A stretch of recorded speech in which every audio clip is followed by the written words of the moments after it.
Okay, next repair job, 034 Stihl. So we'll have a bit of a look at this thing and see what the problem is. It's been parked up for years, this machine. I don't know anything about it. I bought it off a fellow who was using it and had it parked up for about 10 to 15 years, I think. So that's about all I know about it. But anyway, we'll go through the things, check the spark and a few other bits and pieces, and see if we can resurrect it and get it going. It might just be quite simple. Okay, we'll check it for spark. I'm just trying to do this one-handed. Right, got plenty of that. Rightio, I think we'll check the okay, that's all dented in. I can probably straighten that out. I think we'll just check the piston, but okay, there's two T27s in there, so it's a two-piece muffler. Just going to check the piston. Right. Okay.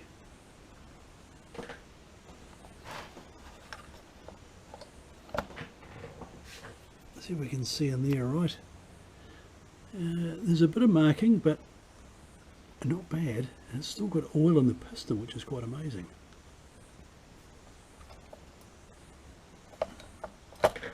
It's double ring.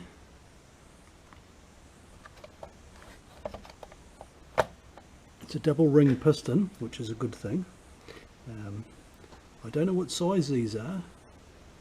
I'll have to measure across the top of the piston and try and get a gauge of what the cc's are.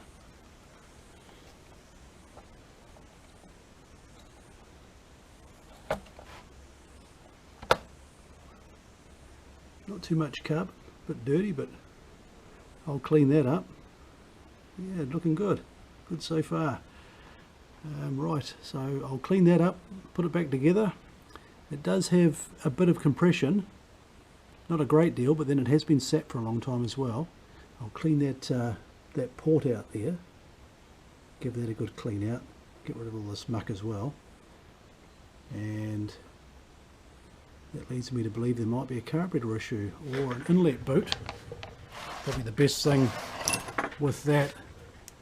Of course, you can't really tell. It does look like quite a good design though. Quite simple. I don't really know that much about these Stihl chainsaws, but yeah, it looks alright.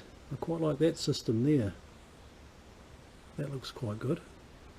Probably just wants a really good cleanup as well. And okay, there's your four. Okay, looks like it's going to be quite easy to rebuild too if I need to. Right, so I'll clean that piston up,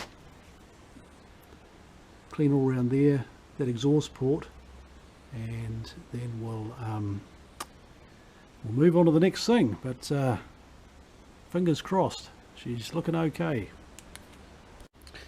Okay, the old OCD is kicked in and I've decided to give it a complete and utter clean down.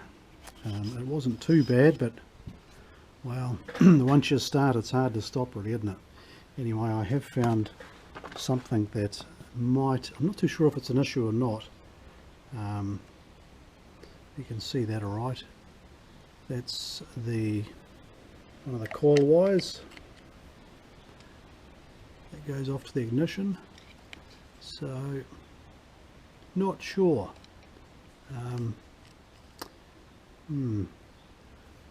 Obviously I don't know why that would have done that, unless it's been rubbing on here or on the cover. I don't know. Anyway, they're all plastic, so they shouldn't really worry it too much. Rightio, I'll keep going. Okay, so I've cleaned up that port and it's coming quite good actually. That piston's looking quite good. What looked like small marks on there, scratches, were actually just a bit of dirt marks, so I've given that port a good clean out and she's looking okay. Right, I'll keep going. Oh, by the way, the inlet hose, grommet, whatever you want to call it, manifold, looks okay. It's quite very soft and supple, so that's okay. This bit here, this arrangement here, I don't know what this is. Is that a breather? I don't know whether it would have had a flat screw like that on it. Yeah. The fuel hose from the tank looks okay, and that hose there, that must be the pulse hose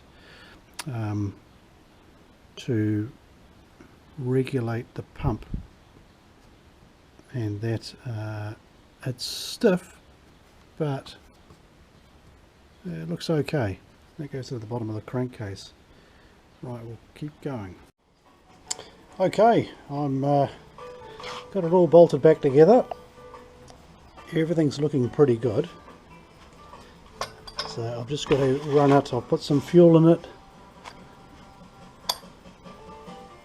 and I'll just have to see if it's going to run. I don't know why this machine was parked up, to be honest. It hasn't got a great deal of compression, but it's I'm sure it'll start. I just banged all the dents out of the exhaust, out of the muffler. Has a slight crack in it just there, but otherwise not too bad. Anyway, I'll just get this camera in a stand and we'll have a go. Okay, right.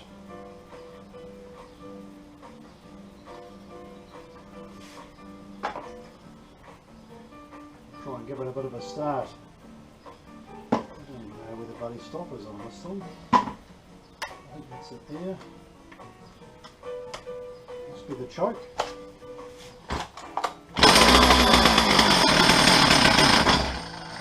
Oh, no way! Okay, well, is it going to work?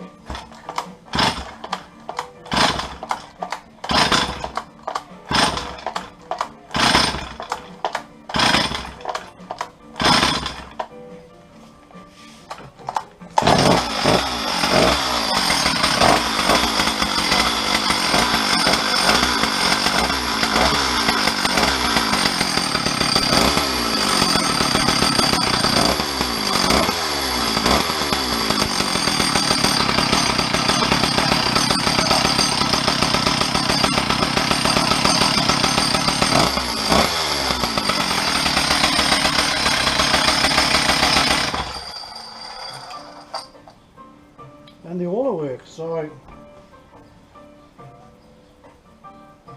geez, I don't know what was wrong with it, to be honest. Unless those wires down there, I'll show you. I did move those wires, unless they must have been blimmin' shorting out against here, and therefore no go. Well, there you go. Anyway, I'll bolt the bar and chain and side cover on it and give it a whirl. Okay, the other thing that's a bit wrong with this is the tip on the roller tip is all cattywampus, so I'm just going to, the bar looks in pretty good nick, so I'm just going to get stuck into it over there. I'll just roll it over there, smack it with a vice with that and that, and that should tighten it up a bit.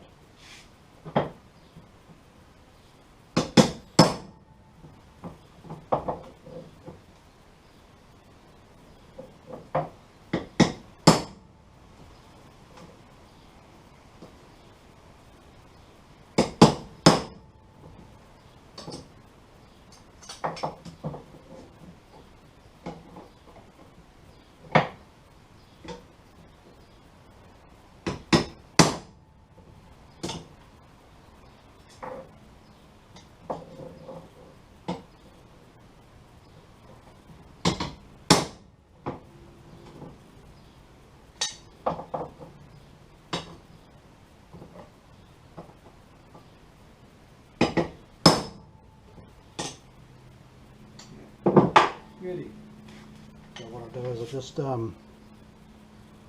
it's not ideal, but it does work, just to spread those rivets out a bit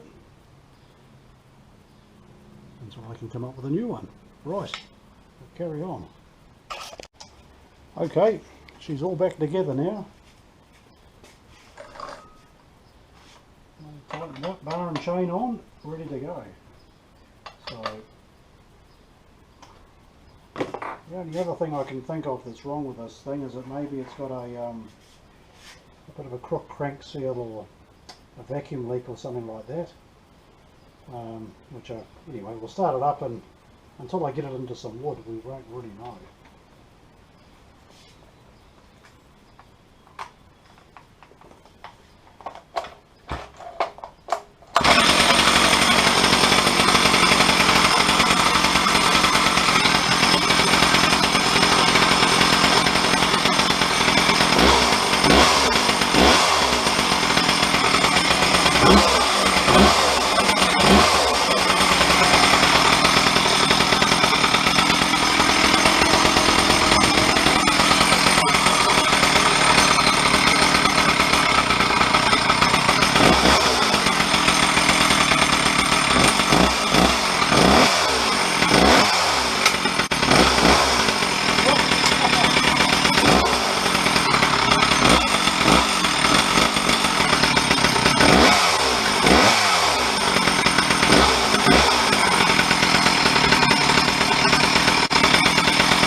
Starts good.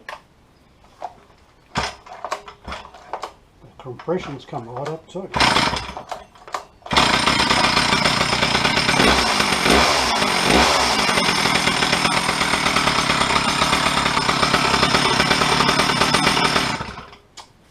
Right, well, I don't really know what the problem was with that saw was. It seems to work pretty well.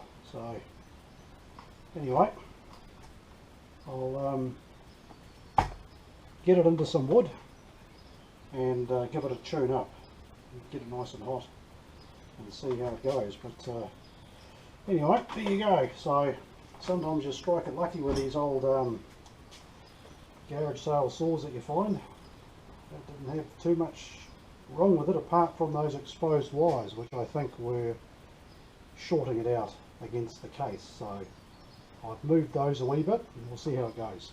Anyway, there you go. So it's still 034, and I think she's got plenty of life left in her. Rightio.